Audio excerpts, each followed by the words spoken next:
दोस्तों, याजूज माजूज एक फसादी गिरोह है। इनका जिक्र कुरान में भी आया है और इन लोगों की तादाद बहुत ही ज्यादा है। ये लोग बला के जंगजू, खूनख्वार और बिल्कुल ही वहशी और जंगली हैं, जो बिल्कुल जानवरों की तरह रहते हैं। मौसमी रबिया में ये लोग अपने गारों से निकलकर तमाम खीतियां और सब्जियां खा जाते थे और खशक चीजों को लाद कर ले जाते थे।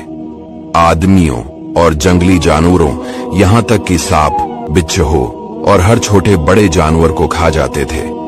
जब लोग इनसे बहुत तंग आ गए तो लोगों ने उस वक्त के बादशाह हजरत ज़ुल्करनैन रज़ियल्लाहु ताला अन्हु से फरियाद की कि आप हमें याजूज माजूज के शर से बचाएं, और इन लोगों ने उनके अवज कुछ माल देने की भी पेशकश की।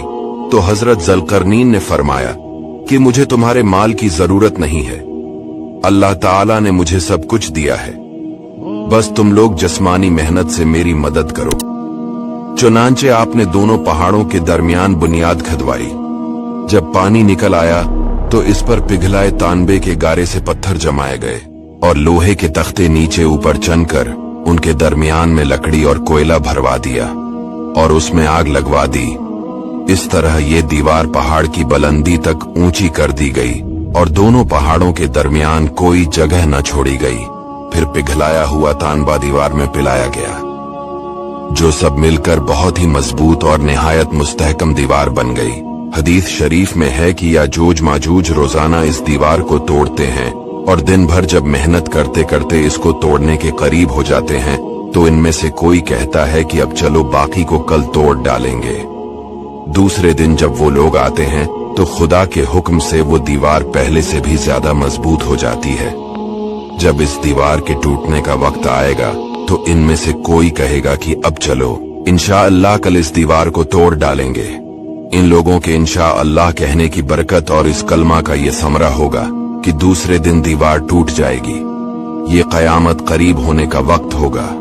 दीवार टूटने के बाद याजूज माजूज निकल पड़ेंगे और जमीन में हर तरफ फितना, फसाद और कत्ल गारत करेंगे। चश्मों और तालाबों का पानी पी डालेंगे और जानवरों और दरख्तों को खा डालेंगे। जमीन पर हर जगहों में फैल जाएंगे, मगर मक्का और मदीना, तीबा, बीतल मुकद्दस, इन तीनों शहरों में ये दाखिल ना हो सकेंगे।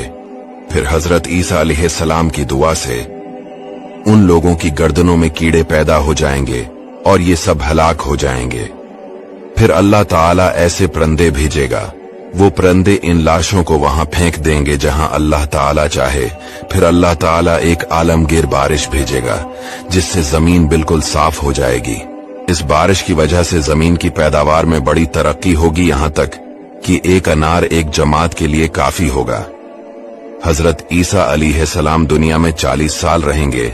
आपका निकाह होगा, औलाद पैदा होगी, फिर आप इंतकाल फरमाएंगे और हुजूर सल्लल्लाहु अलैहि वसल्लम के रोजा पाक में दफन होंगे। दोस्तों, शेयर जरूर कीजिए।